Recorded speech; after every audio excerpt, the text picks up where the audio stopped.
gabi po sa inyong lahat. Gusto ko pong magpasalamat sa ating mahal na Pangulo at sa PAGCOR na binigyan kami ng pagkakataon na makapag-operate po ng ISAMO. At dahil dyan sa gitna ng pandemya, ay marami kami natulungan na kababayan natin na nagkasakit at nasalanta ng bagyo sa pamamagitan ng aming Pitmaster Foundation. Napanood namin kaninang umaga sa news na na-start ng ating mahal na Pangulo na pansamantalang mapatigil muna ang operasyon ng ISAMO upang mapag-aralan at may... Ito ang latest update sa kaso ng missing sabongeros na mahigit 4 na taon na ring pinaghahanap. Humahaba pa ang listahan. May isinangkot na naman kasi sa kaso ng missing sabongeros case ang whistleblower na si Jolly Dondon Patidungan, ang bagong dawit, isa sa mga legal counsel daw ng alleged mastermind na si Atong Ang. Dawit na rin ang dating administrasyon na pinamumunuan ni dating Pangulong Rodrigo Duterte, lalo pat napagalaman na malaking pera pala ang natatanggap ng dating administrasyon na galing umano kay Atong Ang.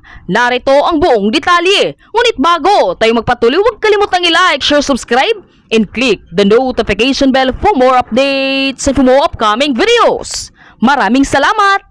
Isa na namang pangalan ang nadagdag sa sinasabing Alpha Group sa missing sabongeros case. Ang latest revelation ng whistleblower na si Jolly Dondon Patidungan, si Attorney Caroline Cruz, isa sa mga legal counsel ng umano'y mastermind na si bilyonaryo at gambling tycoon na si Atong Ang. Siya rin ang nagsisilbing executive director ng Pitmaster Foundation, isang charitable organization sa ilalim din ng kumpanya ni Atong Ang. Isa rin daw si Attorney Cruz sa mga sumang-ayon sa pagpapaligpit ng mga sabongerong nahuhuling nansusupi o namemerata sa online betting platforms. Si Atty. Caroline Cruz, kasama rin yan.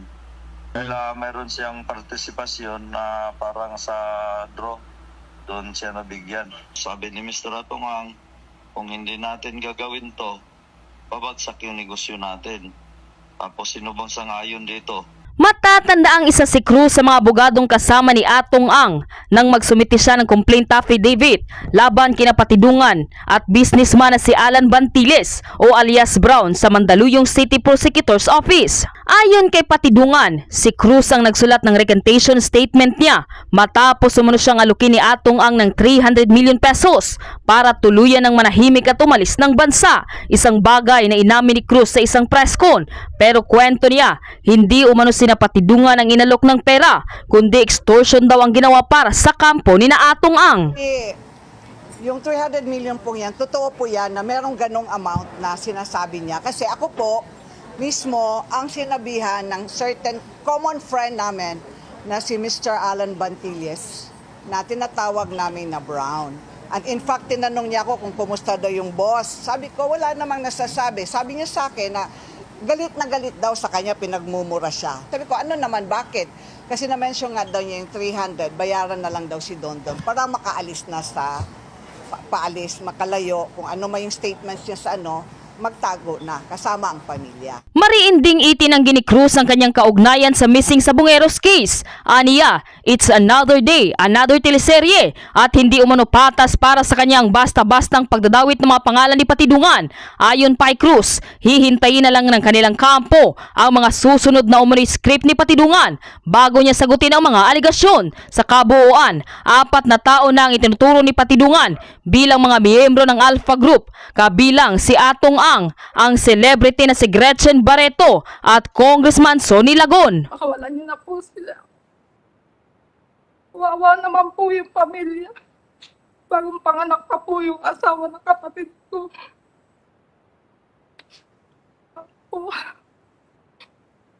Thank you. Maraming salamat po. Salamat sa inyong lahat. Thank you, thank you.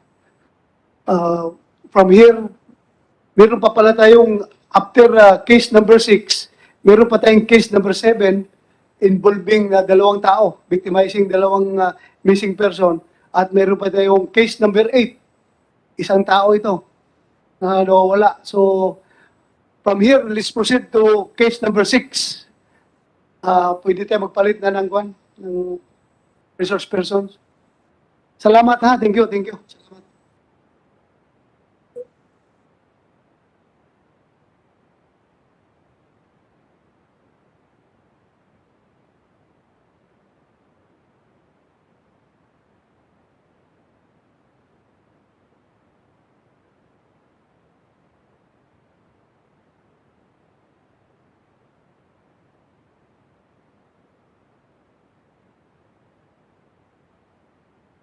Habang nagpre-prepare yung mga resource persons natin, please proceed.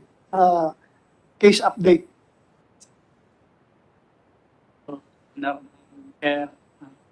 Honorable Ronald Rosa, sir. Relax lang. Masyado kang tense. Sir, Ha? pinalasan, sir. Salita ka ng natural. Huwag kang matakot. Ilapit mo yung microphone sa bibig mo. Aking mga senior officer, sir. Magandang hapon po. Ako po si Police Major Alberto Camasa, sir. Chief Invest ng DIDG Arifio po, sir. Bali ako po yung case officer ng case number 6. Ang case number 6 po, sir, ay ang is date noong April 28, 2001 to 2021, kung saan po ang mga nawawalan tao ay sina Michael Bautista, Jason Amoroto, Domingo Carable, and Erlindo Taho. Bali, sir, ang background po nito, sir, na noong April 26, ang sa 8 po ng mga presidente ng gabi, ito po ay pumunta po doon po sa may Santa Cruz, sa may United Association Traffic Owners and Operator of Philippines Incorporated. So ito po yung, yun po yung Sandali lang. Hold muna. Sandali lang. Bago ko makalimutan. Attorney Santos, yung bawat arena ninyo, meron itong pit manager. Ano bang tawag nyo dyan? Yung nagde-decide doon sa arena kung sinong siya siyang nagmamanage. I'm sure, ikaw, presidente ka ng kumpanya, di ba? Yung bawat, yung sa Manila, yung sa Lipa, at saka yung sa Santa Cruz, Laguna, may kanya-kanyang manager yan, di ba? Yes, Mr. Chairman.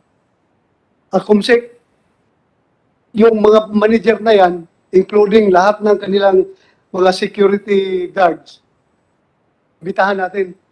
Ha? Yes, sir. Yes. Next hearing, Feeling clear. Atty. Santos, madala mo dito sila, yung mga pit manager, ay yung manager sa arena, Yes, Mr. Chairman. yung tatlo na yan, ha? Coordinate with them. Please, tulungan mo kami, dalhin dito. Pati yung mga security guard. Aside from, kung meron kayong, kung pwede ko ba malaman kung aside sa uniform, yung mga blue guards, meron ba kayong ibang security personnel doon sa mga arena na yan? Yung hindi na kayo uniforme, ha? Aside from the blue guards. As far as I know, Mr. Chairman, only those uniform personnel. Uniform. Okay. Yes, Mr. Chairman. But sa DJ, find out ninyo kung merong security sila na hindi blue guards, isama ninyo sa invitation. Yes, sir. Thank you. Please, go ahead. Bali, matuloy ko na po, sir. Yung pong gabi ng April 26, mga resort, sir. Ito siya mga 4 na nawawalan taong ito, sir. Ay sa utos ng isang Brandon Retusto, bali ito po yung financer, inutusan po itong 4 na to na dumayo po ng 8-Cac Derby, doon po nga po sa Santa Cruz, sa may Barangay Palasan. Nasaan na ito? Ito financial right na sinasabi mo. Bali, ito sir yung aming kinasuhan, sir, ng obstruction of justice, sir. Ha? Ito po yung aming kinasuhan ng obstruction of justice, sir. Why? Kasi po, doon po sa statement po ng mga witness, ito pong si Brendo na to, ito pong tao ito, eh, nasasabi niya na na-hold yung tao. Naikukwento niya na nasabi niya doon sa mga relatives po ng mawawala, punta na kayo doon sa na-hold niyo yung mga nyo, punta agad kayo. So, naging lakas ang aming na hanapin tong taon to. Hindi nyo malukit? Hinanap po namin, sir, to. Ang nalukit namin, sir, ang bahay nito ay sa sa Barangay Linga, Calamba City, sir, sa Laguna. Kumuha po kami ng proof ng residency niya na binibigay po naman ng kapitan na kay kamag-anak niya na talaga siya taga doon. Ngayon po, sir, ay sinipunahan po namin siya para mapilitan namin siyang mapalitaw o mapalabas. Sumalit, sir, sa kabila ng aming pag-serve ng Sipuena, na-receive po naman ng kapatid niya, meron po naman kaming copy, sir, noon. Hindi po siya sumipot. Kaya ang remedy na lang namin, sir, para magkaroon kami ng holdings, ay idemanda po siya ng obstruction of justice, sir. So, yun po ang naging first move namin sa kanya, sa kasong, sir, sa kasong ito po, sir. Pero aside sa coercion through filing case, gamitan rin yun na persuasion.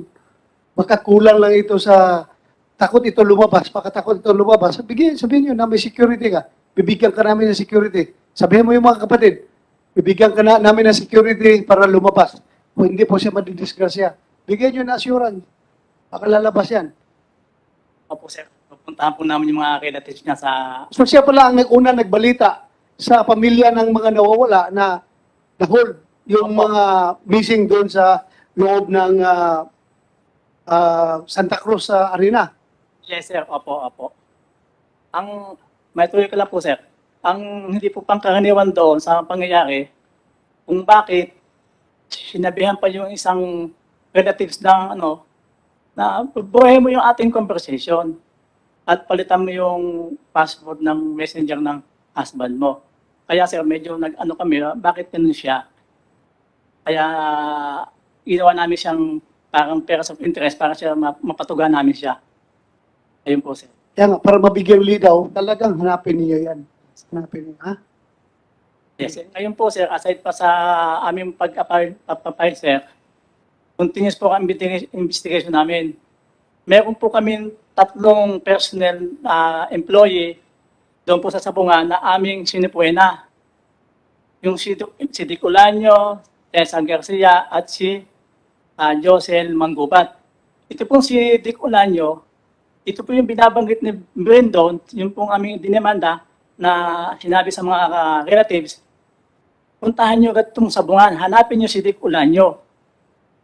Yun po ang sabi. Bakit daw?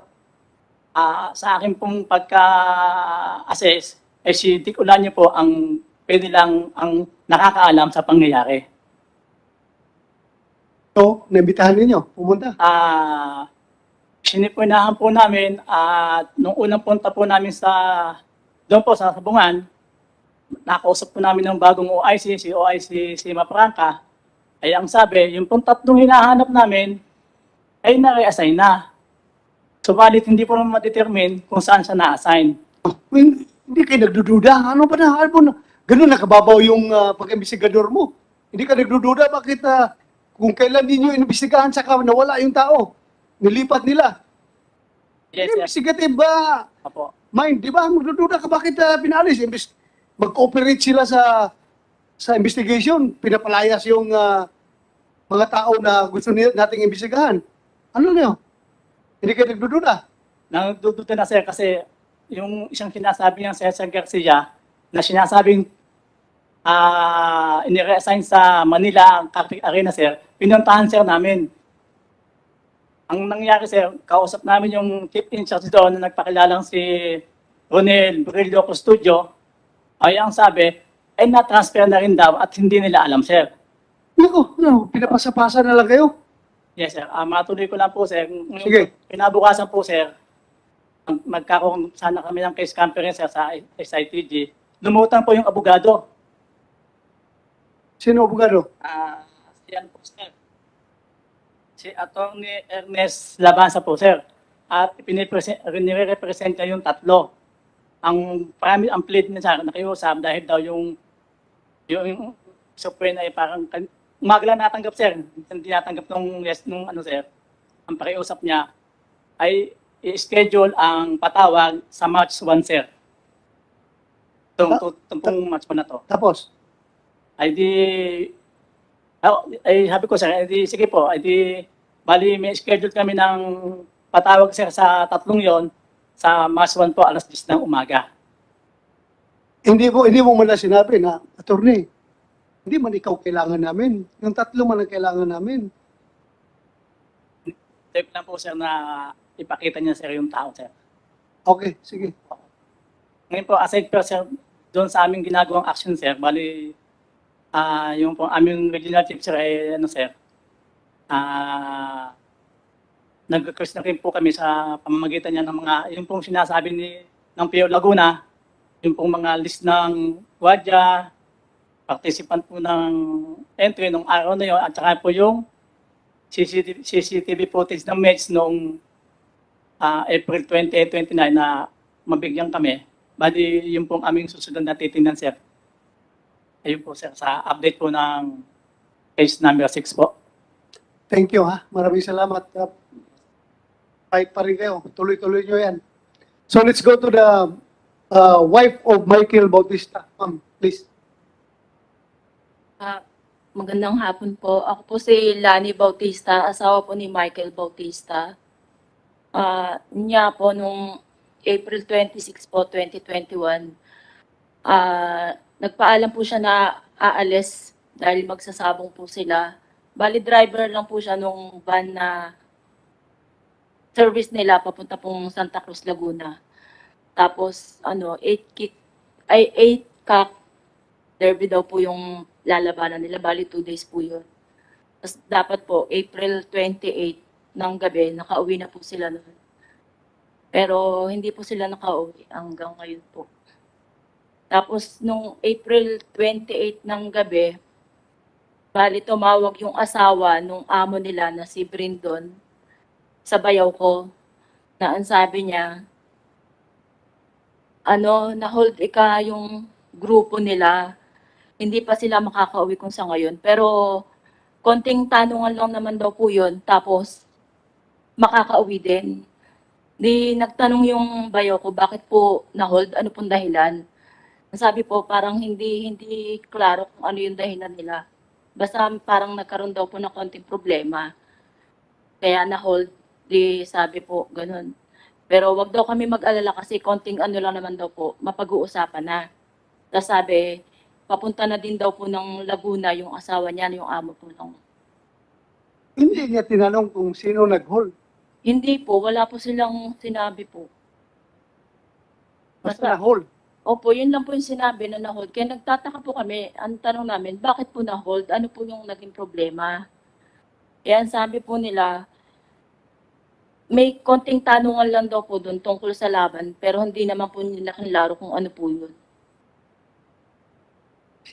So meaning, ang nag-hold, mga taga Sabungan. Sabungan po yun po. Tapos, ilang minuto lang naman po nakausap ng bayaw ko yung asawa ng amo nila. Na ano na po, na kinabukasan po, maaga-maaga, tinawagan ako ni Brindon na sabi niya, pumunta na daw kami doon sa Sabungan habang maaga pa, habang may oras pa na, para kausapin daw po namin yung Dick Olanyo po, doon daw po sa office sa loob ng Sabungan. Ano pala? Dick Olanyo po. Kasama ba ito sa sinapina nyo? Apo, sir, apo. Siguruhin nyo, madala nyo yan dito next hearing. Itahan natin. Yes, sir. At tapos po, sabi ko po, bakit po kami yung kailangan pumunta na Sabungan? Kala ko po ba, sabi nung asawa nyo, nandyan na kayo, pumunta kayo kagabi. Sabi niya, para daw, kausapin din namin yung taga-management para daw po makalabas na yung mga asawa namin. Sabi ko, bakit po ako yung makikipag-usap? Ikaw po yung amo. Ano po yung kailangan na kausap sa akin? Ba't ako yung kakausap? Ano pong alam ko dyan? Wala po akong alam tungkol sa sabong. Yan sabi niya, basta po pumunta kayo ng Sabungan, hahanapin nyo lang tong Dick Olanyo, sabihin nyo lang sa guard para papasukin kayo. Tapos pumunta po kami agad-agad, April 29 po. Nakarating po kami doon mga 7 to 8 a.m. po. Pinapasok naman po kami sa loob ng Sabungan dahil nung sinabi po namin yung taong hinahanap. Totoong tao yung sinabi niyan, Dick Olanyo, kasi nung sinabi namin, pinapasok po kami. Tapos nung may nagtatanong na kami na asan po yung office, asan po yung mga ganito, doon na po sila nagsimulang hindi na sila sumasagot. Wala nang umaano sa amin. Tapos nagsunod-sunod na lang yung mga tingin nila, mga naka-black po na polo shirt. Tapos na may nakatatak sa likod ng security. Ulitin mo nga, ano? Ano yung sinabi mo, naka-black? Naka-black po ng polo shirt. Parang uniform nila ng security. Sinong nagsabi niyan? Hindi, yun po yung nasa loob po ng sabungan. Loob ng sabungan, Opo. naka-black. Opo. May tatak na security sa likod. Opo. Sige. Tapos po yun, nagtitingin-tingin na kami. Sabi po, kausapin namin yung OIC doon sa ano. Kahit sino po yung lapitan namin, wala pong nagsasalita. Parang tikom sila, sabi nila, wala po nangyaring ganyan. Hindi po namin alam yan.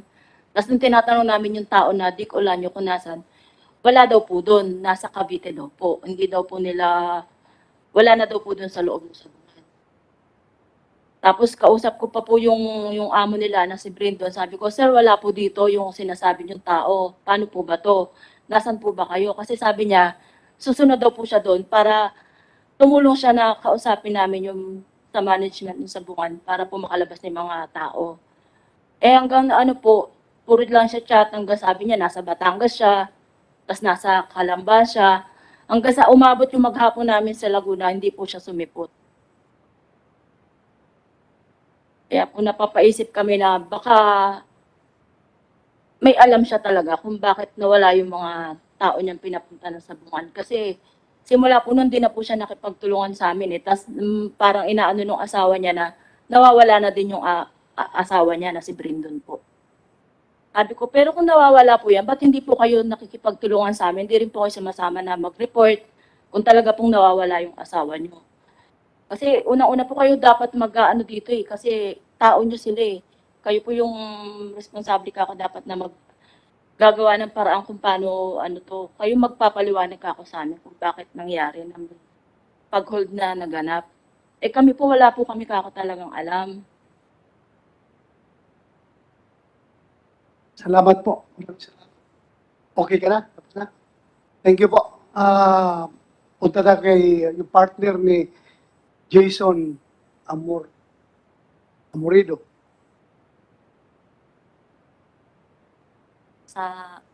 Kay Senator Amoroto. Please, go ahead. Magandang hapon po kay Senator Lacson po at sa lahat po ng nandirito. Ako po si Mary Joy Lopez, ka-live-in partner po ni Jason Amoroto. Isa po siya sa nawawala sa online sabong po. April 28 po ng gabi, nagpaalam po siya na pupunta daw po sila ng sabong. Magsasabong daw po sila dito sa Santa Cruz, Laguna. Bale, meron pong kumontak sa kanila na kakontak po ni Brendon Retusto na taga sa amin din po. Si Joseph Mandaraog po. Siya po yung naghatid nung balita na may maglalaban nga daw po sila sa Santa Cruz, Laguna.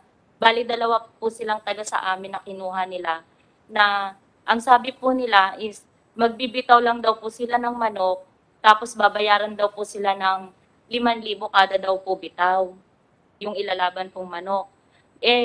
Sa hirap naman po kasi ng buhay, tas pandemic, kumagat din po yung partner ko po dun sa sinasabi nila. Tapos yun na nga po, bali 8:45 ng gabi, umalis po sila sa barangay po namin. Pumunta po sila dun sa farm ni Brendon Retusto kasi sabi po niya dun daw po sila magkikita-kita. Tapos after po nun, wala na po akong contact sa kanya. Bali nung 28 na po, dapat po, sabi niya kasi uuwi daw po sila 28 ng gabi, hindi na po sila nakauwi. Tapos 29 po ng umaga, nag-aalala na po kami, kaya pumunta po ako dun sa tao na kumontak sa kanya para sabihin na magbitaw sila. Yun nga po, sinabi din po sa akin na nagka-problema daw po, na hold daw po, pero makakauwi naman daw po. Tapos, yun nga po, bali, April 30, inutusan po kami na mag-rent daw po ng sasakyan para pumunta sa Santa Cruz, Laguna. Tapos ang sabi po niya sa akin, bago daw po kami pumunta dun sa Sabungan, pumunta po muna daw po kami ng police station. So ginawa din po namin yon. Then pagdating po namin ng Santa Cruz Police Station, ang sabi naman po sa amin nung police na nakausap namin, pumunta daw po muna kami dun sa Sabungan para i-sure kung talagang na-hold sila. Bago daw po kami babalik dun sa kanila. So, ginawa po namin yon. And then, nung nakarating na po kami ng Sabungan, mga siguro 11:30 na po yun, hindi naman po kami kinausap. Hindi rin po kami in-entertain. Basta po may pinakita lang po sa amin na gate pass. Ang sinabi po, nakaalis na daw po sila noong 28 ng gabi.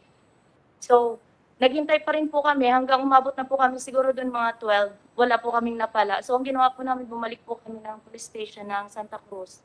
Tapos nag-blatter na po kami. Tapos ang sabi po sa amin, maghintay na lang daw po kami ng update kung ano daw po yung makukuha nilang balita doon. Tapos naghintay po kami, araw-araw po ako halos tumatawag po ako sa kanila, nagtatanong po ako ng update. Eh ngayon po ang sagot po nila sa akin na hindi daw po sila makakuha ng CCTV kasi wala nga daw pong CCTV doon, sira daw po.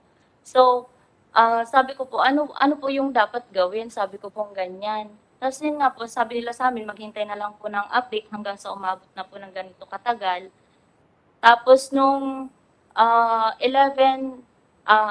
May 4, bali pumunta po kami ng CIDG sa Manila. Tapos may tumawag po sa bayaw niya po na nakita daw po yung sasakyan nung partner ko at nung mga kasama niya sa Prensa Marilao po.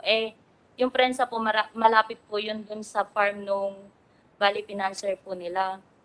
Tapos nung kinuha naman, ang nakakita din po dun sa sasakyan, yung kapatid din po ni Brandon Gusto, yung financer po nila.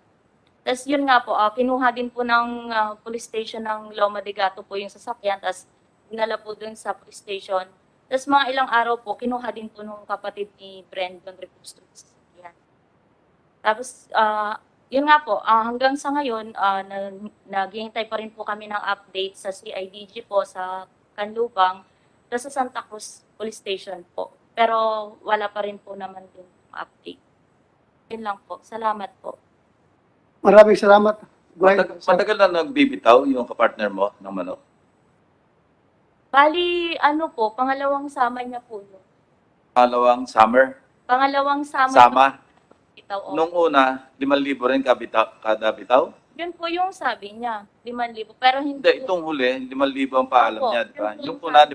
5,000 rin? Yung sa una, hindi ko po alam yun. Pero yung sa pangalawang sama niya po. Kinuwento yun po niya yung lang sinabi. na ito 5,000 isang bitaw. Opo, yun lang po yung sinabi niya, na 5,000 daw po. Di ba, Kada isang di ba napakalaki nun, attorney? Wala yata nagbabayad ng 5,000 isang bitaw? Mr. Chairman, we're not familiar po doon sa arrangement po nila. Depende po sa kanila yun. No. Ang tatanong opinion mo, kasi nandiyan ka rin sa business na yan, so more or less, alam mo yung magkano bayaran sa taga-bitaw? My point being, kasi kung 5,000 at unusually mataas o medyo yung price niya mataas, yung bayad, mukhang may tsupian nga. Dahil 5,000 di ba? Yun lang naman yung opinion mo. Hindi ko sasabing alam mo yung kalakaran. But since you're in the business, you would know kung magkano yung regular na bayad sa bitaw. Medyo mataas po. Oo nga, tama. Thank you. Sir, kuhan siguro. There must be something. Bakit gano'n kamahal? Bayad sa bitaw. So, maraming salamat sa inyong dalawa, ma'am. Thank you very much, ha? Now, we proceed to case number 7. Ito, bilis na ito. Yes, sir. At saka may case number 8 pa. Case number 7, victimizing 2 missing persons. Sino magbibrief nito? While waiting, ready na may mag-brief. Tatanungin ko lang yung Senior State Counsel. Sidelight lang ito, no? Baka magamit namin sa interpellation sa franchise. Article 12, Section 11 sa franchise. Is there any way we can stretch the interpretation of the framers of the Constitution na ilimit yung public utility, ilimit sa public utilities yung requirement para sa legislative franchise? Kasi maliwanag, ang binibigyan ng legislative franchise, among others, public utilities, di ba? Maski yung halimbawa mass media na impressed with the public interest o public welfare, hindi rin kailangan ng, yung commercial media, hindi binibigyan. Pero ito, yung isabong, is there a way we can we can stress the interpretation or the intent of the Constitution na interpret nating public utility. Just for our education. Thank you, Mr. President. Well, to be honest, Mr. President, if the question is, will the operation of Isabong be considered as a public utility? Well, offhand, I am not prepared to render an opinion on that, Mr. President. I apologize. But it's something that we can look at. Thank you. Thank you, Attorney Orta. You're with what office? With the Department of Justice, Mr. President. Thank you, sir. Thank you. Si Human Rights, pwede natin pakinggan, Human Rights, ma'am. Ano bang, I'm sure nagkakandak rin kayo ng sariling investigation. Can you share with us your output? Mr. Chair, Your Honor, good afternoon. Initially, the Commission on Human Rights was just monitoring this case because this is actually not a human rights violation per se. So because the missing persons are now increasing, we deem it wise to conduct a motu proprio investigation and looking into the human rights dimension of the case. And incidentally, the victims' families reached out to the Commission on Human Rights and they were alleging some were experiencing threats. And what we did was we assured them if they want to come out in the open, especially those who, I think yung kanina po na nakalabas, the investigators of the Commission on Human Rights Region 3 reached out to them. They were interviewed, but unfortunately, despite our assurances, they do not want to come with us. And we offered the services of the Commission on Human Rights, what we call the witness protection program. We are continuously investigating the case, Your Honor, Mr. Chair. Thank you for that, ma'am. Maraming salamat. Maraming malaking confidence building po yan. Building effort, building action, confidence building effort yan on the part sa ating mga takot lumabas. Pag sinabi human rights na yan, nagbibigay sa iyo ng assurance na medyo maging comfortable sila. Salamat, ma'am. Thank you.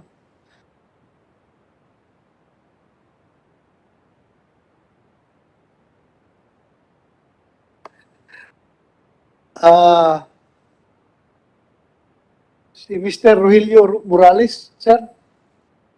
You're with Belvedere Vista Corporation. You're the president.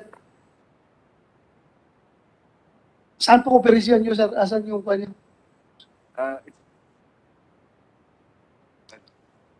You're one of the seven licenses? Sino may-ari niyan, sir? I am One of the owners. Busy Corporation. Sino pa ibang kasama sa inyong corporation? May babanggit ka mga pangalan?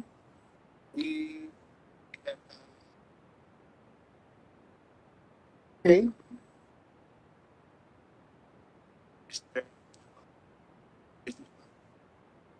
Okay. And another Mr. Manny, I forgot the last name, Your Honor, Okay. from Ambales. Bales. Yeah. So, In fact, I am bringing along I'll just look at my file here. Mr. Manny Arce, Your Honor. maraming salamat, sir. So far, meron bang, wala naman siguro na balita na missing sa Bungiro doon sa operasyon ninyo? Wala po yun. Ha? Wala po. Wala. Wala po. Sana it will stay that way. Ha? Yeah. Sana hindi kayo doon. Wala po, nakakalungkot. Huwag na niyong po, dagdagan po. Mr. Chairman, dahil mukhang maapektuhan. Magawa. Apektado lahat ito. Thank you po, sir. Maraming salamat.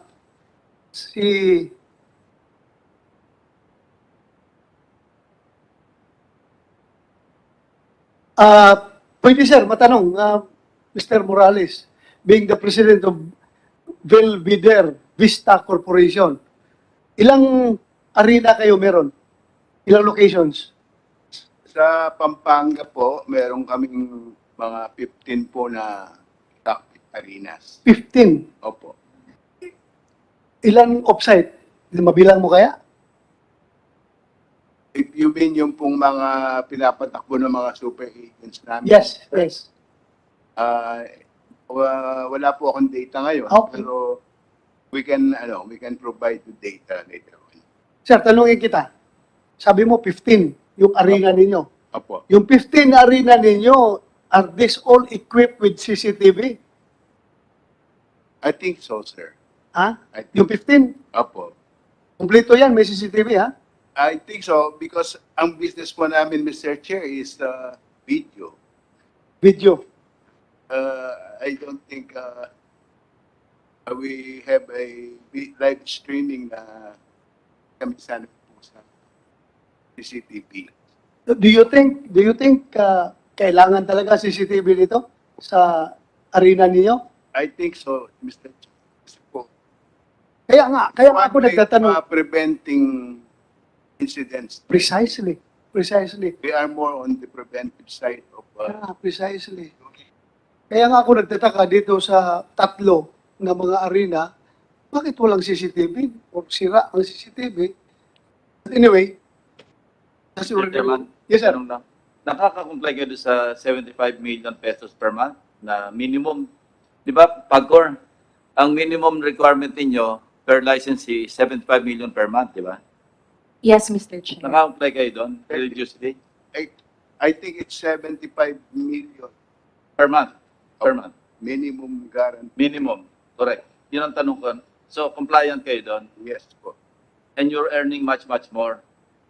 Kasi sabi ng PAGCOR, simula nung nagbigay kayo ng 4 licenses, para nakaka 1.6 billion na kayo, di ba? Eh ngayon 7. For our income, Mr. Chair, Isabong lang. from Isabong for the year 2021 is 3.7 billion, Billion. Mr. Chair. Yun yung 7 licenses. Yes, Mr. Chair. Malaki rin pala. Baka yun yung public welfare. The income po from gaming operations, Mr. Chair, 50% of which goes to contribution to nation building, Mr. Chair, and for our other mandated contributions. I want to go back to my previous question do sa Senior State Council. Kasi kanina tinatanong ko, meron bang paraan na ma-interpret natin yung isabong na public utility? Kasi ang sinasabi ng Constitution, public utility nakalimit yung requirement sa legislative franchise. So ang tanong ko kanina, pwede bang i-classify yung isabong na public utility? Pero merong second part na maski yung commercial para mass media, pwede pa rin humingi ng franchise basta't impressed with public interest and public welfare. So ina-associate ko lang yung income na sabi nyo nga may 3 billion para sa coffers ng government ng PAGCOR, baka doon papasok yung public welfare. Pero hindi ko pa rin mapaniwalaan na pwedeng tawagin public utility yung isabong. Ano, ibang istorya yung tungkol sa franchise yung tinatanong ko. Anyway, thank you. Hindi pa naman ready yung State Council to render an opinion. Anyway, Mr. Chairman, thank you. Yes, sir. Thank you, sir. Attorney Melvin Suarez, you're with what officer? With legal DOJ, Mr. Chairman, Kasama kayong dalawa. Chief State Council authorized my at the legal. You want to say something? Kasi kanina ka pa dyan nakaupo. Kawawa ka naman. Hindi ka namin narinig. You are very religious in the performance of your duty. Ilang oras ka na dyan nakaupo. You have the floor if you want to say something na makakatulong sa atin. Yes, Mr. Chairman, I just actually defer to the position of our Chief State Counsel of being a representative of Secretary of Justice. But on the query raised, Your Honor, Senator Lacson, I think I share with the position of Chief Orta that we need to look into to research on that before the DOJ will render its formal opinion on the matter. Di ba kayo tinawag sa committee hearing? para sa opinion ng DOJ? Kasi nasa floor na ito eh. About to be sponsored sa plenary, hindi lang natuloy before we adjourn. So I suppose since meron ng committee report, ang assumption ko, nagkaroon ng committee hearing. And even in the House, since it was already transmitted to the Senate, so nagkaroon ng committee hearings doon, tsaka may plenary debates na rin doon.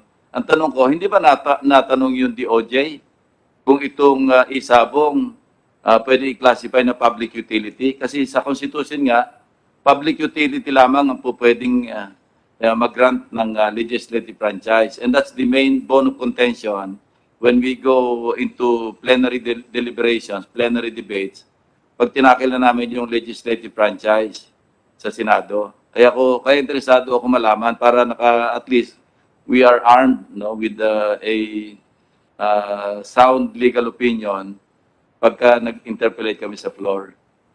So hindi kayo natawag pala doon? Mr. Chairman, I'm not aware that I was the one representing the department. Maybe it's another state council who is handling that matter, Mr. Chairman. Okay. Not this representation. Why don't you find out so we can get a clear answer? Call Secretary Guevara.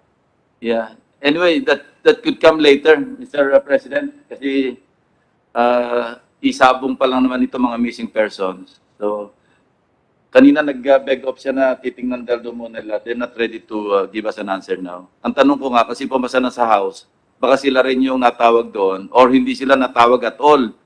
Kung hindi kayo natawag, mukhang naipasa sa amin ang hilaw. Baka hindi sila nagtawag ng DOJ para sa legal opinion, pinasa na lang sa amin yung franchise for us to deliberate. Pag plenary debate, we cannot call you anymore because hindi naman committee hearing. When we debate between and among ourselves. We don't call resource persons. Sa committee lang namin pwedeng tawagin yung resource persons.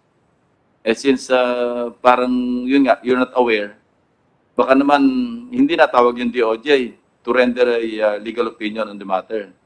Ang PAGCOR, they sent us a position paper. Dito ko nakakuha yung yung opinion nila na public utility lang nakalimit yung requirement for legislative franchise.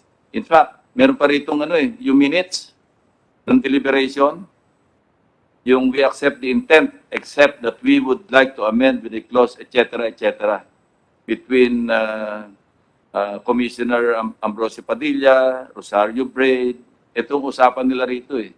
Kaya nagtataka ko parang iba yung position ng PAGCOR ngayon from the position paper that we received from Chairperson Andrea Domingo. Sumulat pa rin siya sa akin, talagang strongly opposing the grant of legislative franchise for the reason na baka mawala yung kanilang regulatory authority over isabong. So parang ang position ng PAGCOR, hindi, we will grant the license, but they should not be granted a legislative franchise. Precisely, sinabi nga, hindi naman daw public utility. Ako rin, hindi ko maisip na public utility yung isabong. At saka, Basic lang, common sense, without any legal backing, parang nag-uusap lang tayo ng as laymen. Pwede ba natin? Kasi alam mo public utility, siyempre tubig, di ba? Telepono, kuryente, transport, mga ganon. Pero paano tawagin public utility yung isabong? Parang malayo sa bituka. at saka sir, aside from yung issue about public utility, ang main concern ko talaga dyan is 25 years. Kung mabigyan sila ng franchise, 25 years sila mamamayagpag sa isabong, baka maubos na yung pera ng GCash at Paymaya. 25 years. So, yun lang, sir. Thank you for your inputs, Atty. Soares at Atty. Horta. Let's proceed with case number 7. Dalawang victim ito. Sino ang bibrief nito? Ikaw? Yes, sir. Sige, go ahead.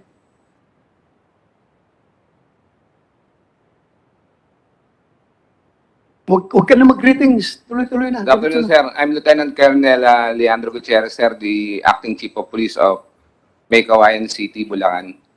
Sir, for my presentation, it's about the abduction case that happened on April 18, 2021 between 5:30 p.m. to 6 p.m. at Shell Gas Station, Barangay Banga, Mecawayan City, Bulacan. Next. For the sequence of my presentation as shown. Next. So on April 23, Mrs. Jocelyn De La Cruz, the mother, identified that her son was missing, John Burke Francisco, and driver Frank Tabaranza. According to Mrs. De La Cruz, her son left at about 4:30 p.m. of April 21 together with his friend on board color black Hyundai Reyna bearing temporary plate number K10850, and since then they failed to return home. Next.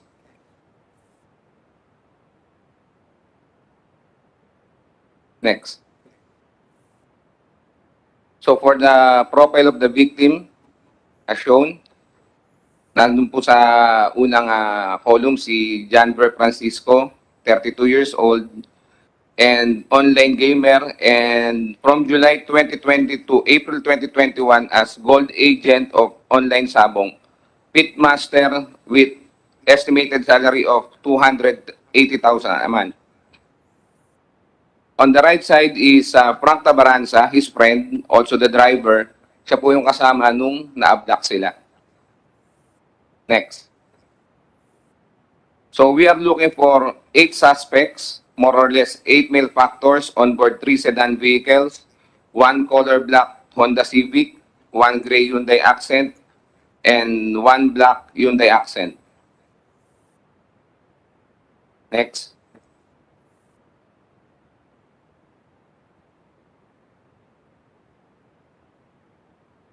Yung slide muna before that. For the link diagram, missing John Denver Francisco. Sa baba niya po, sir, siya po yung si Jericho Bravo who was abducted also April 17, 2021 at San Andres, Manila. One day before ma-abduct si John Denver Francisco. According to the validation, Jericho Bravo is watchlisted drug personality according to Barangay Chairman of Zone 178, Pacundo Street, Pasay City. Next. Shown is the escape route of the suspects. Yung po yan yung Shell gas station.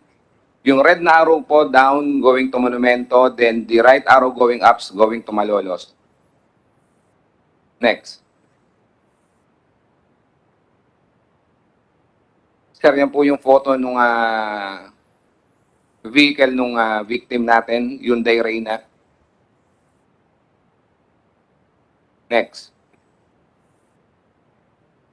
Ito po yung video nung actual abduction. Paki-play ko, please.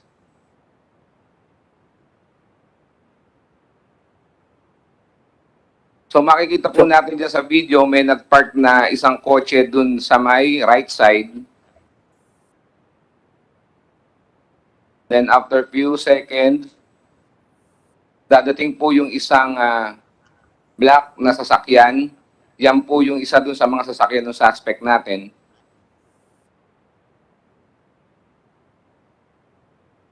Then, after few seconds or minutes, darating po yung isang sasakyan naman, which is yung sasakyan po ng ating victim. And ang query po namin dito, sir, maari yung dinukot ng April 17, maaring nakasakay dun sa unang sasakyan na black at kinocommand niya yung sasakyan ng victim. Kasi sir, makikita po natin sa video, napapasunod niya yung sasakyan kung saan niya po gustong papuntahin. He will, I think he advised him to move at the left side of the driver's side of the suspect. Yun po, pumorma po siya dyan na ganyan. After po noon, forward po yung unang sasakyan para humarang, and then the abduction started. Meron pa pong isang sasakyan na dadating, which serve as, yung pong nasa abduction area. Ito pong isang sasakyan, parang napadaan lang po ito eh.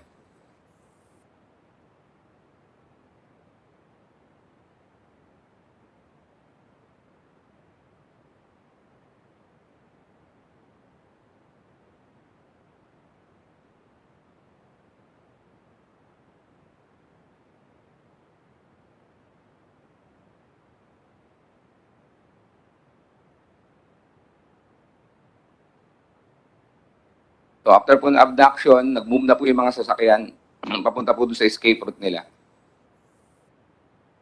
Next slide. Wala ba tayong technology na parang yung para sa US na nasuzoom natin ay enhance yung resolution para makita yung mukha? Wala ba tayong ganon? Sa movies lang meron. Okay. Yes, sir. Sir, ito po yung footage natin at Petron MacArthur Highway, Malanday, Valenzuela.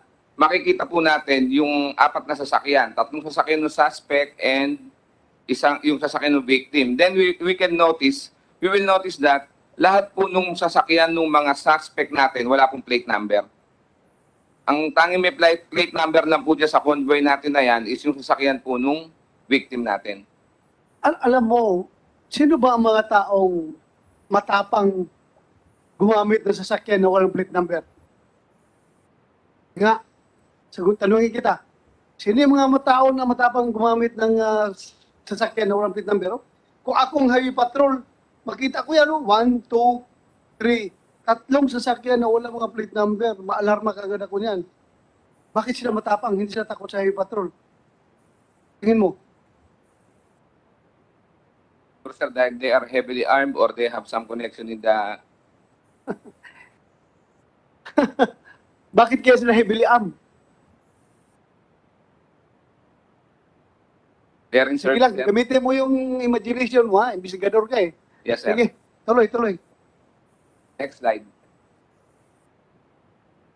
Next slide shows the CCTV footage, the picture of the vehicles passing through MacArthur Highway intersection, Malabon City.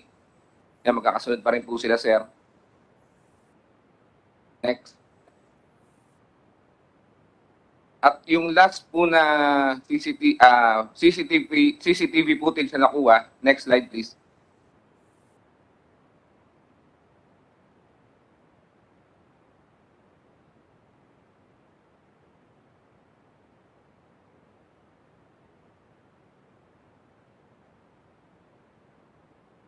Next slide.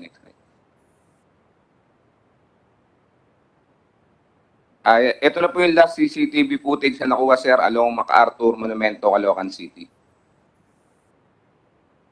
Next. After a week of abduction, accordingly to the mother of the victim, may na-receive po silang text from unidentified person, pero nandiyan po yung number niya, pero hindi na po siya makontak ngayon. Text po yung mother, ang nakalagay po, huwag kayong magkakamali na magsumbong sa mga kapwa naming pulis dahil marami kami mata at tenga sa kahit sa presinto. Next slide. Ikaw, hindi. Kung pulis ka, sasabihin mo yan No, sir. na huwag kayo magkamali magsumbong sa mga kapwa namin pulis dahil gamitin mo yung term na pulis. No, sir. Kaya nung nag-assault kanina doon sa nagbitbit kay Lasco, Ricardo Lasco, napakilalang NBI. Kung NBI ka, gagawa ka ng illegal operation, gamitin mo yung pangalan mong NBI. So sige, patuloy mo. Tuloy. Hindi siya na-inquest sa korte at wala nakakaalam sa mga pulis may kawayan na hawak namin ang anak nyo. Baka di na kayo magkita tulad ng kasama niya na nauna na sa kanya. Gumamit siya ng term na inquest. Sinong mahilig gumamit ng term na inquest? Diba? Inquest. Sinong gumagamit ng mga term na inquest? Kung hindi sa piskalya, sa investigator. Or sa ordinaryong law enforcer. Kaya duda ako itong mga tao na ito, may background ito, kung hindi ito dating pulik o dating military, makita mong kilos nila at saka yung mga words na ginagamit nila, inquest. Di ba? Most likely kaya mag-double time kayo sa inyong trabaho. Huwag natin pabayaang masira ang lahat nito dahil sa isabong na yan. Sige, tuloy mo. Next slide. Sa inyo, hindi sila addict, pero sa batas adik sila. May ebidensya kami at may nagturo sa anak nyo, kaya pasensyahan tayo. Next slide. Kilala niyong adik na drug lord at saan lugar kapalit ng anak nyo. Ang ibang pulis, alam nila hawak namin ng anak nyo, pero kahit ano mangyari, hindi kayo tutulungan. So, gamit siya ng drug lord. Ito, pang-mislead na naman ito sa investigation at saka sa pamilya. Sino bang anak mo ito, ma'am? Gumagamit ba ito ng droga? Hindi po, sir. O, hindi. Gamit siya ng drug lord. Kilala niyong addict na drug lord. Sige, tuloy mo. Next. For latest update, sir, February 19 po, nagpunta po ulit yung investigator on case natin. Nakausap po si Miss Christy Ladaw, the live-in partner of Janber Francisco, and saying that wala pa rin daw po silang information received of the whereabouts of the victim, sir.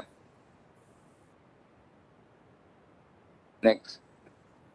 That's all for my presentation, sir. Good afternoon po. Grabe hintay ni Senator Lacson kung ano yung pasabog na susunod sa presentation mo. That's all na pala. Tilat-tilat na mata namin. Kala namin may pasabog ka. Wala in presentation. Wala rin pa ng lead. Sir, yun po yung prepared namin presentation, pero meron pa pong ipepresent atang video galing sa dito po mismo, sir, sa may Senate, sir. Anyway, ganito na lang. Kung itong nawawala na si Janber Francisco ay isang, ano siya? Agent? Yes, sir. Agent. Pwede matanong si Attorney Angelo Santos kung ano yung agent ng Isabong? Mr. Chairman, this is with respect to the online betting of Isabong, wherein there is a master agent and they earn by commission by recruiting players who would play for the online Sabong through the online platform. So normally, a master agent earns a 2% commission. Now, if the master agent has another agent under him, which they call them gold agent, he earns hati sila sa 2% commission po. 1% sa gold agent, 1% po sa master agent. Ito, sigurado ako, attorney, hindi ito kaso ng panyunyupi. Kasi wala siyang hawak ng manok eh. Master agent siya. Pero konektado pa rin sa Isabong. Dahil Isabong master agent siya, di ba? Kanino siya pwedeng magkakaatraso? As far as Isabong is concerned. Sino yung kanyang masasagasaan sa kanyang operation na pwedeng magkakaroon ng interest sa kanyang buhay? Apologies, Mr. Chairman, but I defer to speculate on this matter.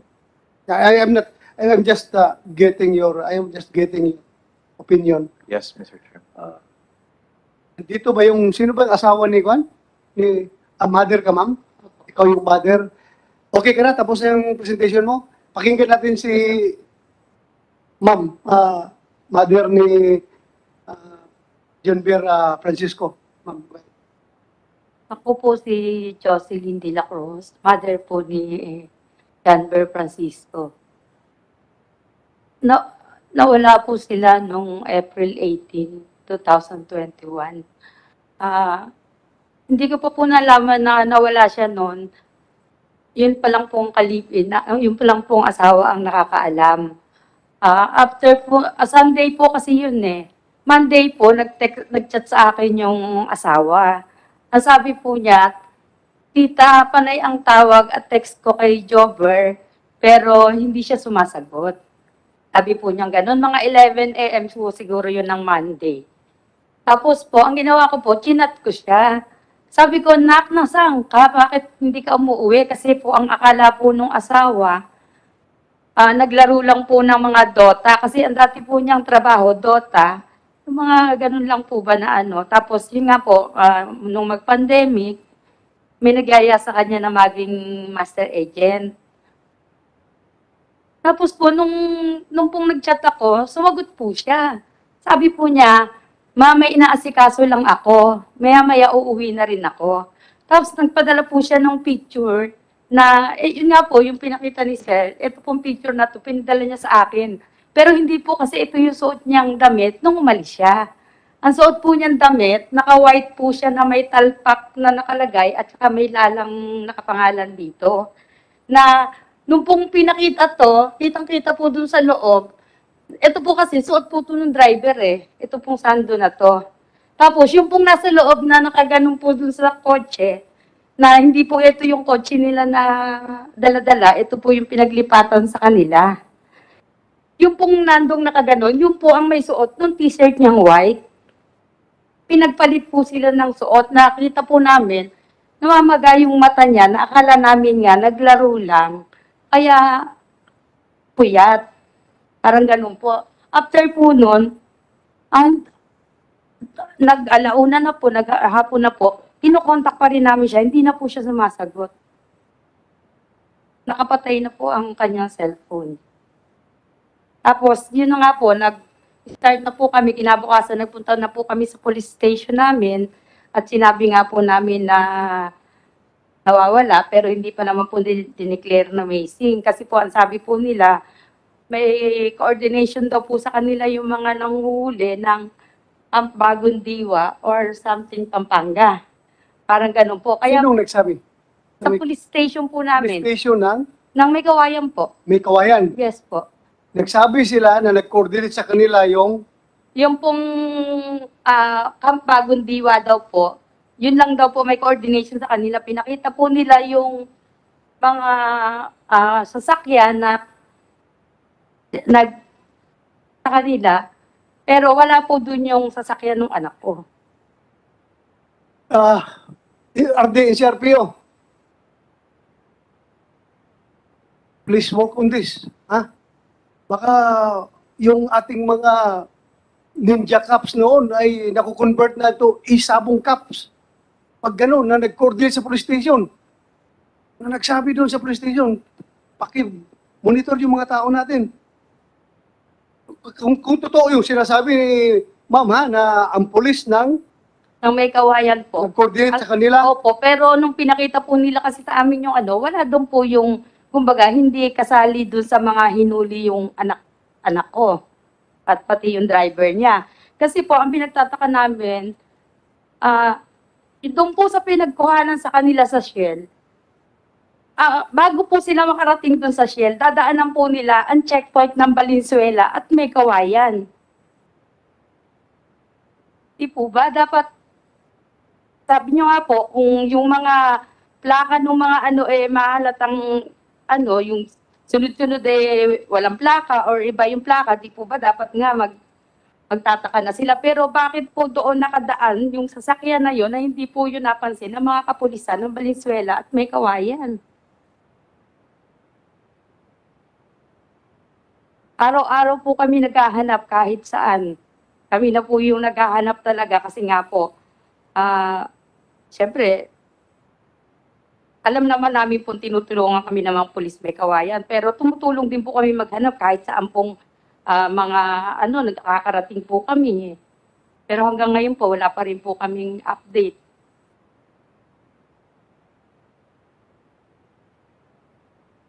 so that's all. Yes po, sir. Thank you very much. Maraming salamat, ma'am. Salamat. Ma'am, your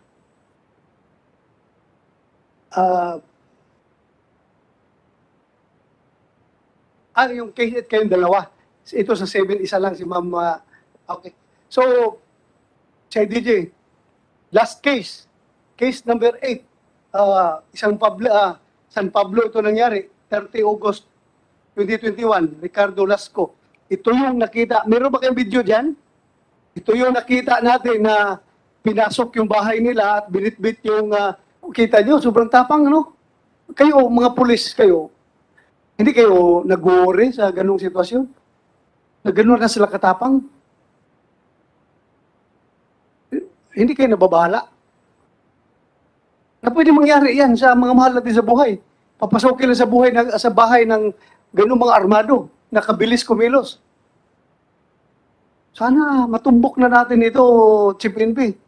Huwag kayo matulog. Huwag natin tulugan ito. Nakatakot yan, ganyan, no? Papasokin ka lang sa bahay. Tapos kung makabitbit, akala mo legal na mga law enforcement officers na harap-harapan, bit-bit, gano'n, no? Parang yabang pa, parang trophy pa nila dala-dala yung tao. Nakakatakot.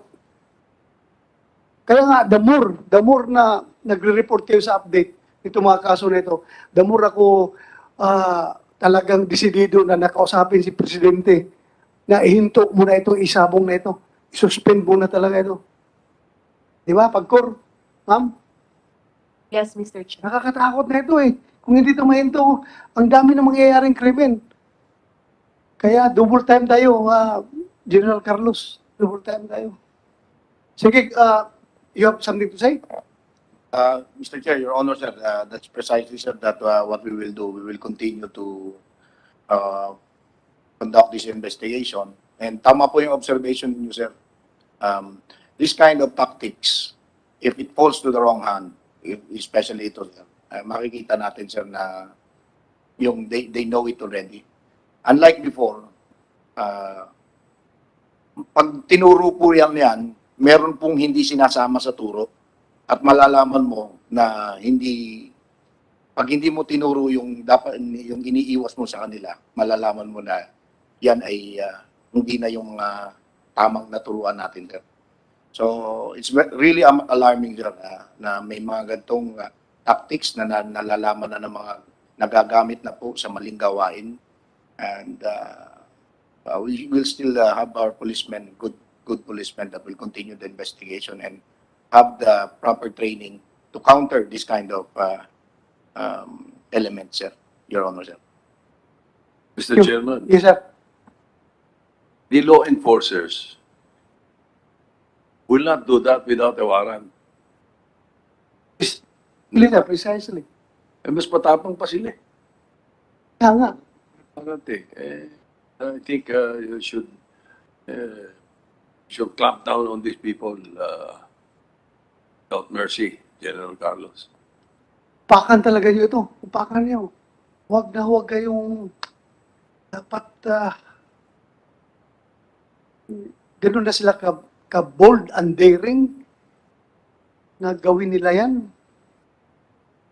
Yes, Mr. Chair, Your Honor, we will counter, sir, this kind of elements. Sige, gamitin mo na lahat ng resources mo. Meron kang IG, intelligence group. Pagganahin mo, meron kang anti-kidnapping group. Kahit sabihin nila, hindi nila mandato yan dahil walang kidnap o ransom na nangyayari. Pero still, missing person is a cousin of kidnapping.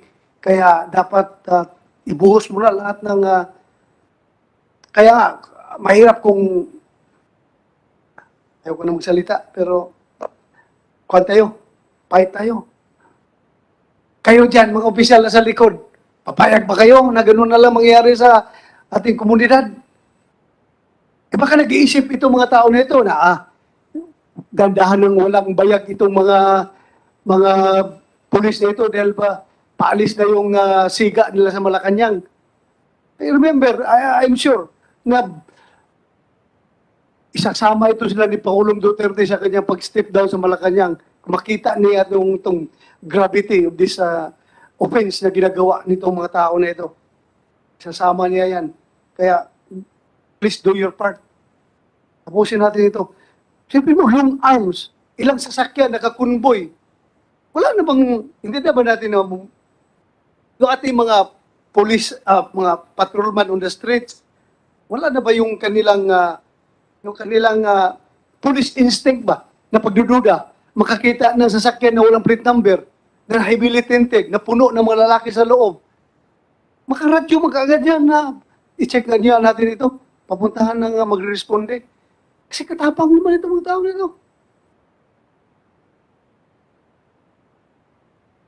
Election ngayon, baka sinabay rin nila na election favor tayo, lahat ng imports natin ay nakatutok doon sa mga election duties, kaya siguro sila matapang na masyado. But please, prove them wrong. Kaloy, I am challenging you, prove them wrong. Dapat Yes, sir. talaga. Will act on with that. Yes, walang tayong nasahan. Kayo ba talaga? Sino pa? Aasa pa tayo ng iba? You're the police. Wala tayong ibang basahan. Gamitin mo yung mga staff mo. Tuntunin mo yung mga tao na yan. Alam ko, somewhere, somehow, makakuha kayo ng lead kung nasaan yung mga tao na yan at makikilala ninyo. Upakan ninyo. Hindi. Sobra na itong mga tao na ito. Nakaka-insulto na, nakalalaki na. Ikaw, chipinpe ka. Ako, former chipinpe. Senator Lacson, former chipinpe. Kayong tatlo, si Ispe, dating DDB chairman. Ngayon, papakitaan tayo ng video na ganito, masyadong nakaka-insulto sa atin. Kayo, mga general kayo, 2-star, 1-star. Insulto masyado sa atin, di ba? Para tayong ginagawang kiko nito, ginagawang kingkoy, ito mga tao na ito. So dapat pipersonalin na ninyo itong mga tao na ito. Wala na yung usapan na trabaho lang, walang personalan. No. Personalan na itong ginagawa nyo sa amin dahil pinapahiya na ninyo kami. Pipersonalin ko kayo. Mga demonyo kayo. Dapat ganun ang pulis natin na parang nakaka-insulto na talaga, Kaloy. Kaya-insulto. Kaya gawin natin. Okay. Yung last case number 8. Sa DJ update.